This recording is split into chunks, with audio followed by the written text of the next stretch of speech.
kenapa gitu kan, kata mama tuh nanya gitu. Katanya malam dia ngeliat bahwa saya tuh diantar sama suster yang emang, aduh kok gue kucing ya.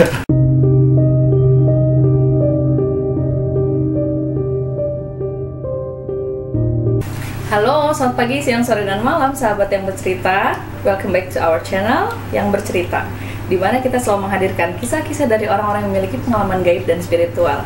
Ketemu lagi dengan saya, Indria Deva. Dan dalam kesempatan kali ini saya ditemani salah satu narasumber saya, Kang Delki. Kang Delki adalah salah seorang pengusaha. Nah, tapi sebelum kita masuk ke profilnya Kang Delki, saya akan sedikit review. Jadi minggu lalu, kalau misalnya kalian nonton di episode minggu lalu, itu kita ada sesi explore jalan-jalan malam ke salah satu situs pariwisata yang memang terbengkalai di kota Bandung. Nah, sesampainya saya di rumah, jadi ada satu sosok yang memang mendatangi saya, iseng sih niatnya, mungkin kepo ya. Jadi kemarin kita jalan-jalan di Kang Delki ke salah satu situs pariwisata yang terbengkalai sudah bertahun-tahun ya, dan di sana tidak ada, ya banyak memang makhluknya, cuman tidak ada yang betul-betul mengganggu. Cuman sesampainya tim kita pulang ke rumah, ada yang mendatangi. Mungkin memang dari sananya udah kepo ya, emang udah pengen apa ya, mungkin penasaran, cuman karena mungkin kita juga kemarin banyakan dan auranya juga lebih mendominasi, jadi akhirnya dia nunggu sampai sendiri-sendiri gitu. Nah, akhirnya adalah yang ngedatengin malam-malam, gak ngapa-ngapain sih, cuman setor muka doang, terus dia kayak pengen masuk ke badan, cuman agak jadi kayak mental gitu loh, mental. Saya juga kaget kan, mau tidur kan posisinya. Nah, abis itu langsung bangunin temen kan, loh ini mana gitu. Jadi kayak udah dikeroyok mana, terus nggak ada gitu kan. Terus akhirnya saya gambar. Cuman sorry ya, ini kalau misalnya gambarnya agak jelek. Jadi ini salah satu makhluk yang kemarin sempet nengokin ya. Nengokin datang, saya bilangnya nengokin aja ya Kang Delki. Ditengokin yang kayak gitu. Ditengokin yang kayak gitu. Nah, sebentar. Sorry kalau gambarnya jelek ya. Jadi ini dia begitu saya konfirmasi sama Ki Jati. Jadi waktu itu kan kita punya narasumber namanya Ki Jati ya. Salah satu ya ahli spiritual lah gitu. Terus saya tanya, katanya ini salah satu jin fasik. Cuman mohon maaf kalau saya nggak bisa gambar. Jadi ini kurang lebih boleh minta di zoom kamera. Jadi memang dia telinganya panjang, badannya kayak kucing sphinx. Jadi kakinya panjang, tangannya panjang, terus badannya licin banget. Tapi ini gambarnya nggak sempurna ya. Giginya agak tonggos dan dia makan sesuatu seperti apa ya? Kalau kata Ki Jati kemarin katanya dia makan darah. Tapi serius ini nggak ngapa-ngapain. Oke udah ya.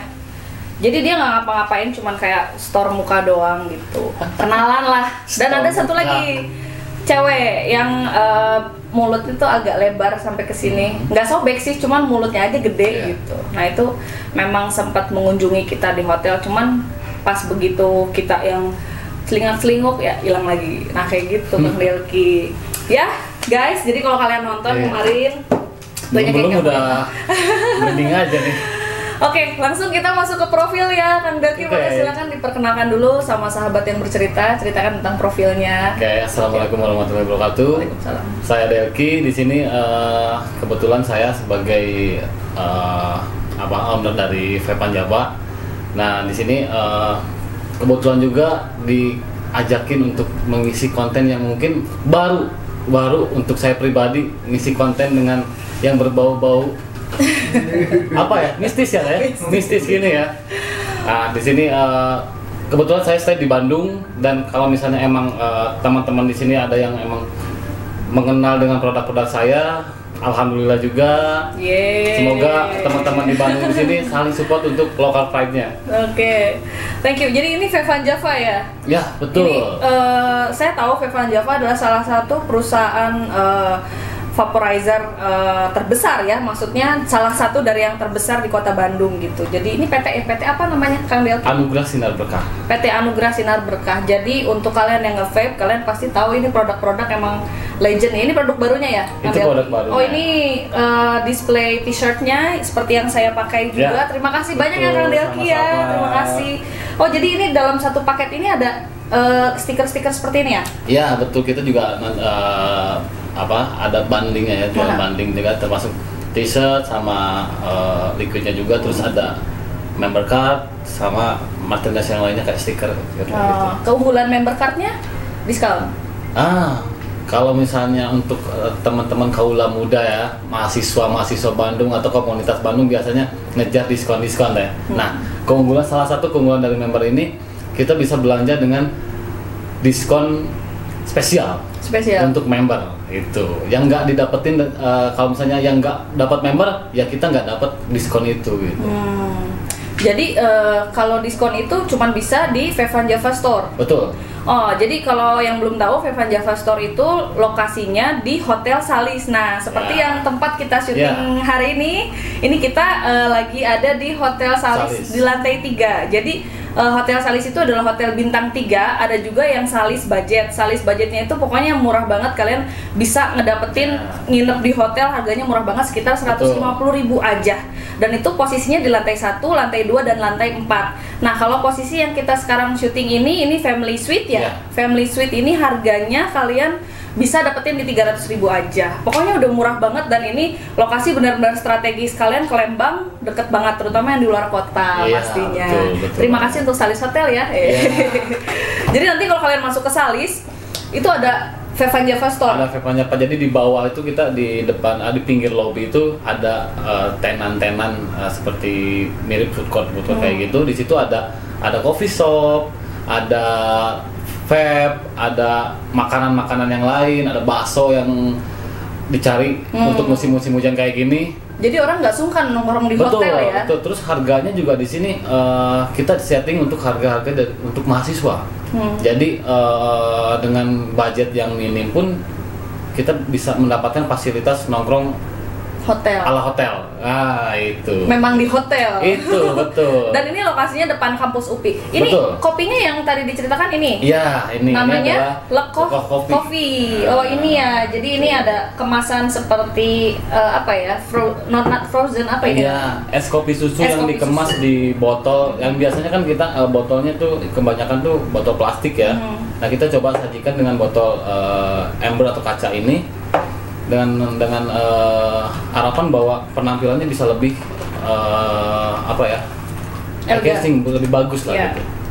Dan bisa dibawa kemana-mana ya. Betul. Ini aku penasaran pengen coba pengen coba ice coffee susunya. Creamy banget guys. Jadi wah ini worth it deh. Dengan harga segitu kalian bisa nongkrong di hotel yang secara biasanya orang kalau nongkrong di hotel mahal-mahal dong pasti ya. Tapi ini kalian dapetin dengan harga yang murah-murah. Worth it lah kalian nongkrong di Salis ya. Iya, betul.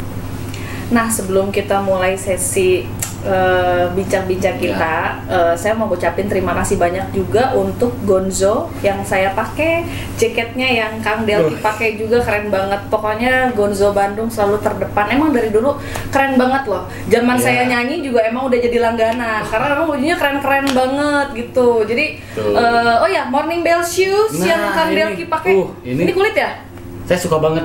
Suka banget. Cocok, terima kasih. Kalian kalau misalnya kepoin Morning Bell itu bisa lihat Instagramnya, tapi bisa langsung masuk ke akun Shopee-nya Morning Bell Official Store ya. Morning Bell Official Store, bener ya? Ya, terima kasih Morning Bell sama Gonzo. Nah, Kang Delki, karena kita sekarang bincang-bincang khusus edisi tentang pengalaman gaib dan spiritual, supaya para viewers lebih mengenal sisi Kang Delki dari sisi yang lainnya, boleh dong diceritain barangkali punya pengalaman-pengalaman yang berkesan atau inget terus sampai sekarang, pengalaman seputar dunia gaib ada? Yang kemarin saya cerita ke Tete itu, jadi saya itu termasuk orang yang emang bukan nggak peduli ya, cuman mungkin kurang peka ya.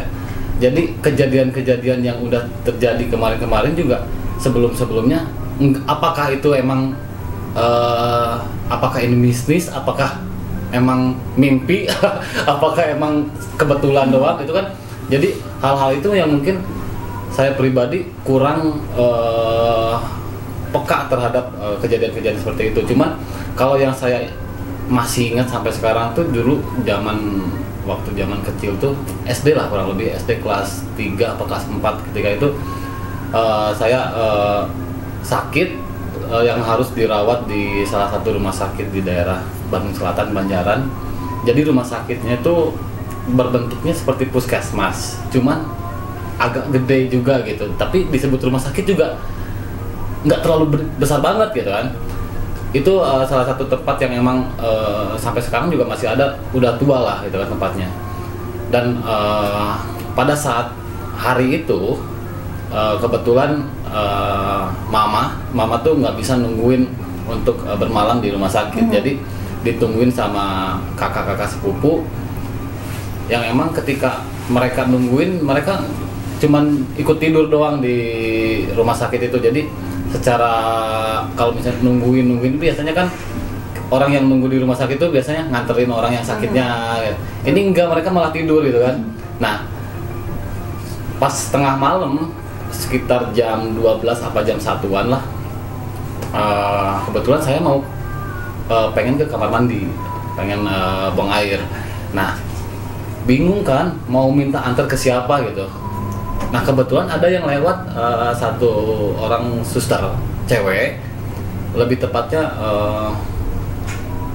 di usianya sekitar nggak tahu 40 apa 50-an, pokoknya udah agak Parubaya? Ya itu. Jadi saya juga manggilnya ibu kan waktu itu ke susternya itu. Saya minta antar ke kamar mandinya, walaupun sebenarnya posisi kamar mandi itu cuman ini ruang kamar inapnya ada kehalang satu sama ruangan apa gitu. Nah, ini kamar mandinya gitu. Jadi nggak ada kamar mandi di dalam. Oh iya. Nah, jadi kamar mandi itu harus keluar.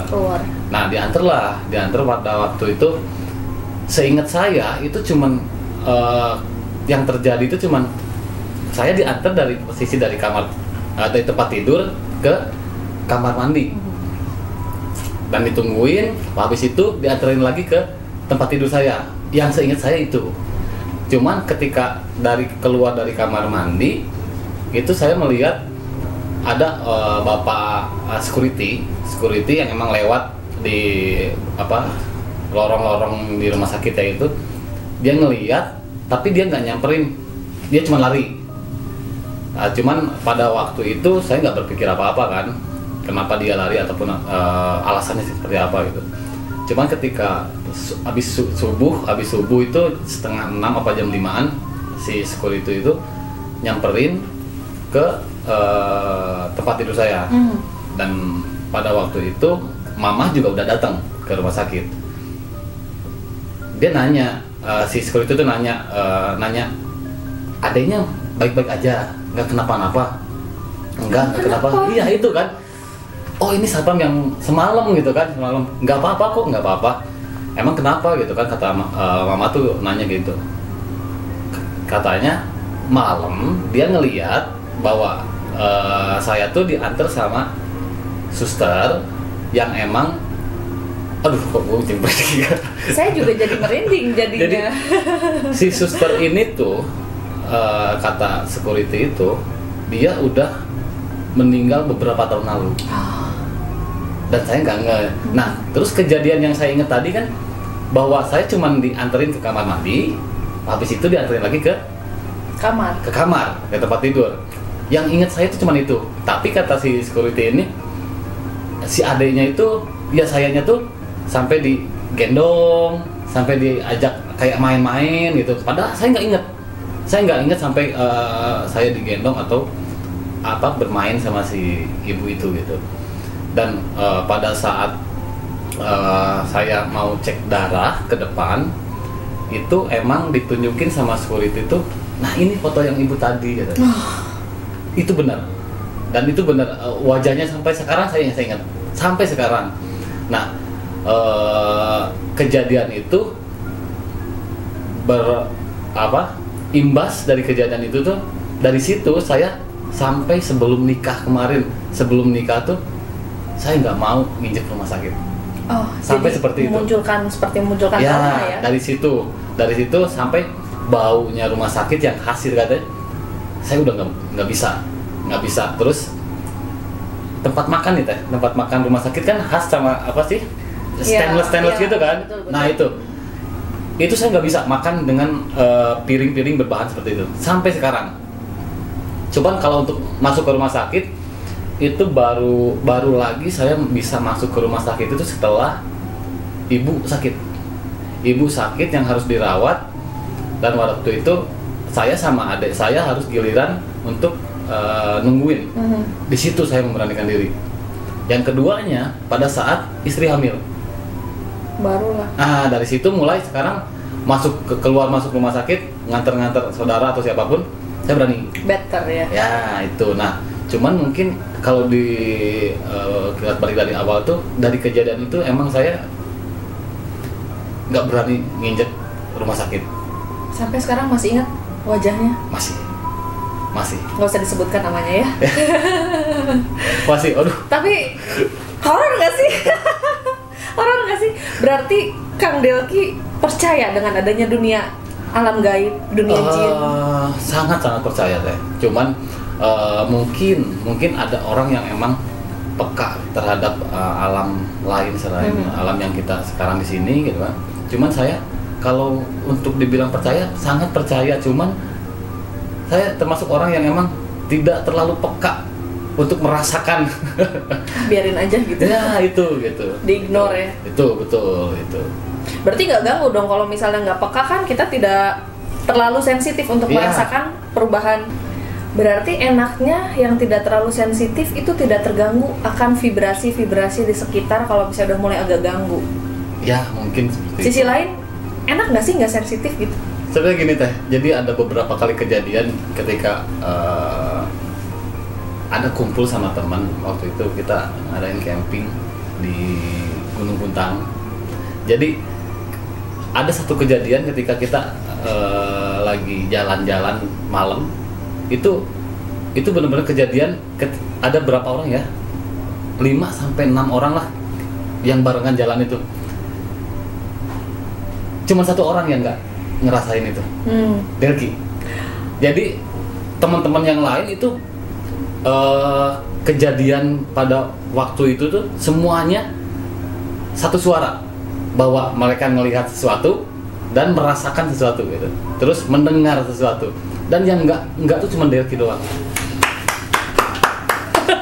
Cuman jadi gini, ketika ada orang rame, ketika beres momen itu kan biasanya kita cerita seru gitu kan. Delki nggak bisa ceritain apa, cuman bisa nyeritain bahwa si A jatuh lari gitu kan. Ini jatuh ketakutan, tapi nggak ngerasain si momen-momen itunya tuh, nggak ngerasain gitu. Flat aja. Ada rasa takut karena ngelihat orang takut gitu. Nah, iya. Tapi si kejadiannya itu nggak ngerasain gitu. Jadi ikut takut karena ngelihat orang takut gitu. Itu gitu. Jadi itu tuh beberapa kali gitu. Kita masuk ke waktu itu zaman kuliah, ngekos di kosan itu katanya pernah kejadian bla bla bla bla. Delki nggak pernah ngerasain apapun. Berarti pasca kejadian waktu dibawa digendong sama suster itu nggak pernah ada kejadian lagi atau masih ada? Pernah. Jadi kondisinya ceritanya hampir serupa kayak waktu zaman si suster itu gitu kan. Jadi waktu itu ini udah beres kuliah. Waktu itu Delki sempat kerja di Surabaya selama 4 tahun. Pulang tuh 1 tahun sekali. Waktu itu masih inget malam tahun baru Delki pulang dari Surabaya. Nyampe ke depan gang rumah itu sekitar jam 7:30 apa jam 8 malam gitu. Nah, waktu turun masuk gang itu ada, kalau di gang kan semua tetangga tuh kita kenal gitu kan. Nah, ada kakek yang emang Delki juga kenal kakek itu. Dia lagi di depan rumah lagi sapu-sapu. Dia nyapa, kita ngobrol biasa, ngobrol seperti biasa aja. Enggak Delki juga enggak mengira seperti apa yang diobrolin setelahnya gitu kan. Tapi setelah besoknya Delki nanya ke orang di rumah, oh ternyata si kakek ini tuh dia udah meninggal sebulan yang lalu. Jadi suka bertemu sosok-sosok yang memang sudah tiada. Ya, gitu. Gimana pendapatnya guys? lanjut. Nah, kondisi kayak gitu tuh Delki terakhir itu Delki nginep di rumah nenek di Sukabumi. itu kejadiannya, tapi kondisi ini berbeda karena Papa Deki itu udah meninggal dan Deki nggak tahu persisnya meninggalnya hari apa gitu kan, karena Deki udah lama nggak ketemu Papa tuh, udah lama dari kecil. Jadi ketika dapat kabar lagi tuh, ketika ada kabar Papa meninggal, hampir dikasih tahu tuh pas mau Lebaran, ternyata Papa meninggal tuh pas ini munggah pas mau puasa ya kan. Nah setelah Lebaran Deki coba ke Sukabumi sama adik Deki berdua, kita nginep di sana, lagi nyenyak tidur tuh tiba-tiba ada orang turun dari tangganya tangga kayu, dan itu jelas banget suaranya. Sampai turun pun sosoknya ada, dan itu emang Papa gitu. Pakaiannya emang pakaian yang terakhir Deki ketemu Papa tuh zaman kecil tuh dia pakai baju PNS coklat gitu ya. Cuman di sini anehnya dia bawa handuk kayak yang mau mandi gitu. Jadi dia dari tangga, kita Deki berdua tuh tidur di tengah rumah, dia lewat pergi keluar, buka pintu langsung keluar. Deki kejar, cuman pas begitu di luar Deki nggak lihat lagi. Deki masuk gitu, balik lagi ke kasur. Itu antara ini tuh mimpi atau enggak gitu, tapi Deki sadar gitu ini tuh mimpi atau enggak gitu. Cuma ketika Deki balik lagi merasakan seperti itu tuh ketika balik lagi ke kasur setelah ngejar keluar. Begitu duduk di kasur, tadi itu mimpi bukan ya? Tanya ke adik Deki, dibangunin, lihat apa enggak tadi? Enggak, tapi denger suara langkah kaki dari tangga. Terus posisi kan Deki ngejar sampai pintu rumah doang, pintu pagar rumah depan itu Deki nggak sampai ke sana. Deki cuma sampai ke pintu luar dan udah nggak ada apa-apa. Nah begitu Deki ngecek keluar, pintu luar itu udah kebuka dan itu sebenarnya udah digemuk, kayak ada yang buka dari dalam dan udah keluar kebuka ya. itu. Nah kejadian itu benar-benar, jadi rasa takut yang dirasain sama Deki itu justru setelah kejadian. Jadi misalnya 1 hari setelah kejadian baru connect bahwa merinding gitu. Iya ya gitu. Jadi pas begitu merasakan hal itu ya itu gitu, karena mungkin Dekinya enggak peka seperti kebanyakan orang gitu. Jadi ketika pada waktu itu merasakan atau mendapat kejadian kayak gitu tuh, ini tuh apa ya, mimpi bukan ya? Kayaknya sih bukan nggak peka, tapi terlalu santuy ya nggak sih Om? Maksudnya keren gitu ya, orang-orang kalau misalnya di posisinya Kang Delki pada saat itu mungkin udah yang loadingnya cepet dan rata-rata mungkin takut. Tapi sebenarnya basicnya Deki itu penakut. Waktu kecil Deki basicnya penakut, jadi kalau ke kamar mandi Deki nggak bisa sendiri. Kalau misalnya pergi dari rumah mama ke rumah paman itu nggak bisa sendiri, harus dianterin kalau udah lewat maghrib gitu. Itu selalu gitu dan nggak bisa sendiri. I see. Tapi sepanjang hidup nih Kang Delki, kita bicara tentang sleep paralysis ya, erep-erep, atau mungkin kita berjalan ke alam lain, atau mungkin kita membuka gerbang menuju alam lain, atau tiba-tiba kita diculik atau apa. Pernah nggak sih ngalamin yang kayak gitu-gitu, lebih ke berhubungan tentang dunia gaib? Buka mata tuh ada satu ruangan yang emang nggak ada ujungnya gitu. Jadi kayak ke atas kita nggak tahu mau megang kemana, ke pinggir kemana gitu kan. Terus yang diinjak kita juga, ini tuh nginjak apa enggak gitu.